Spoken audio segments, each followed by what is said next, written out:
No, Peanut.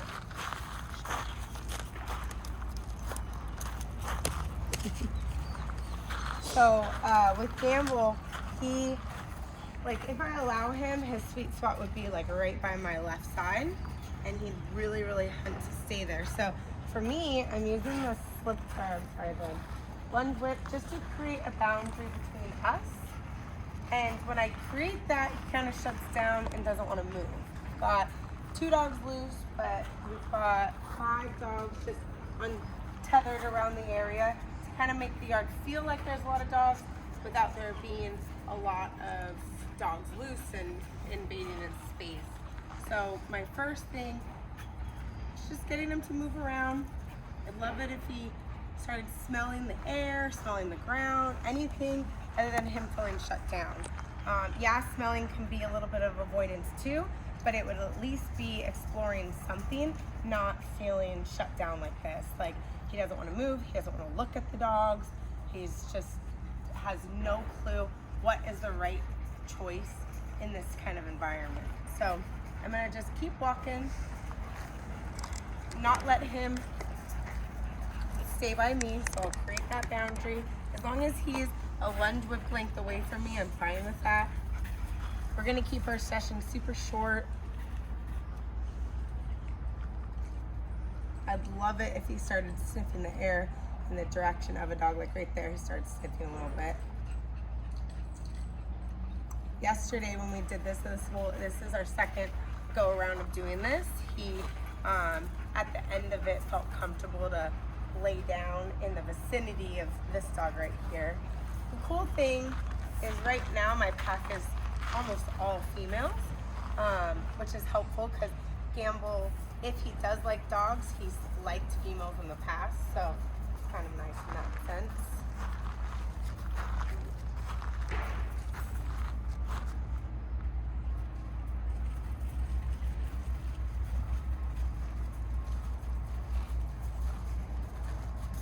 Not too close, so I'll create the boundary with my lunge whip.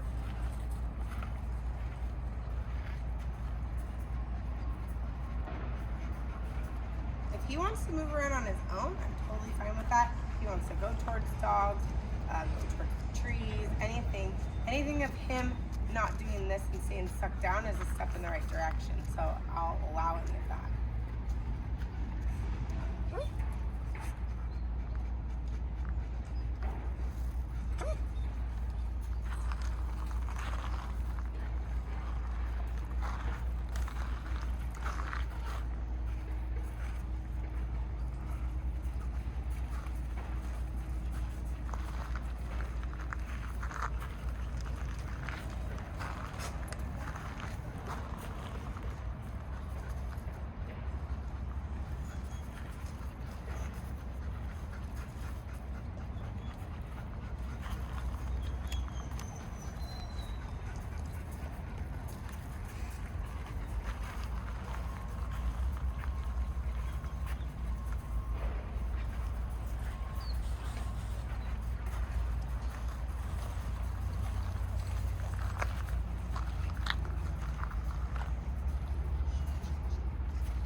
I let him be next to me just because we literally went right in between 2 dogs right there. But once that was a pretty stressor environment, I got hurt. A pretty stressor environment of walking through there, so allow that. Now with Peanut, Peanut's kind of senile, doesn't really listen to the sticks very well. So, I'll move her away.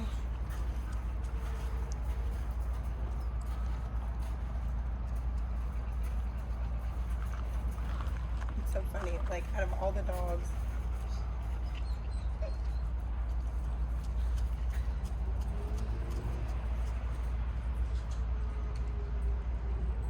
Miss Busybody over there.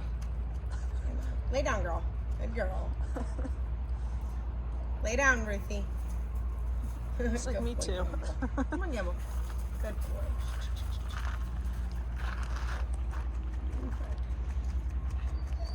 I know, it's so stressful.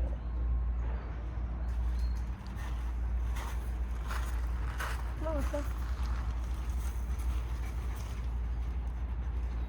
on, let's go.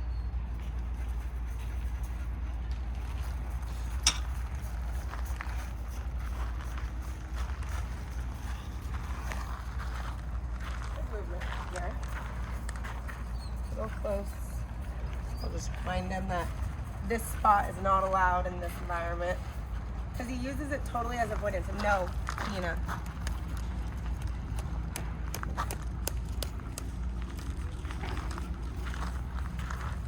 And a good thing for him is like, I've done in the past with Gamble of like walking him with one of my personal dogs and then letting them smell him.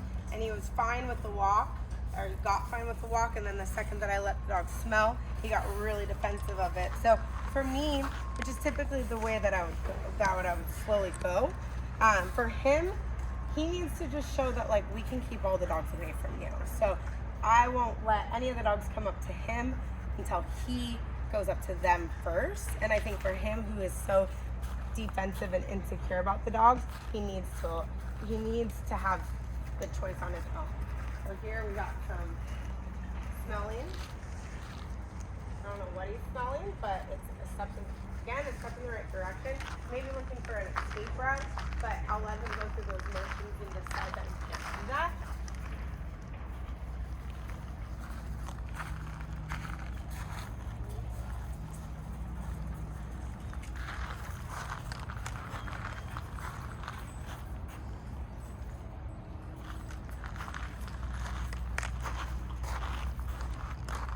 Next time I bring him in, I'll bring him in a long line, because I don't know what he's gonna do if he puts himself in an uncomfortable situation and then he feels defensive with the dog. So I want to be able to have a way of like controlling him space out. But all this is really good. Yesterday he wouldn't do any of this. He wouldn't pee. He wouldn't drink. He was so shut down in this environment. So this is again a step in the right direction.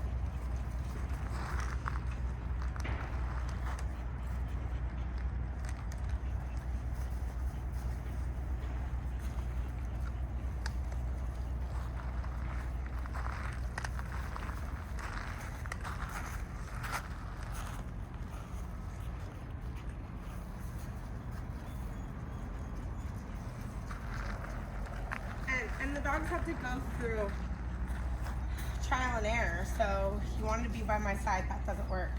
He wanted to shut down and not move, that doesn't work. I wouldn't allow that.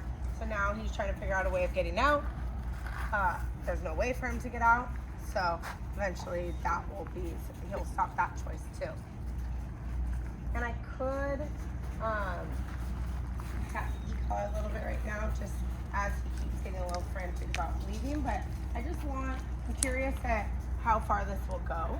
So I'm gonna just see it out.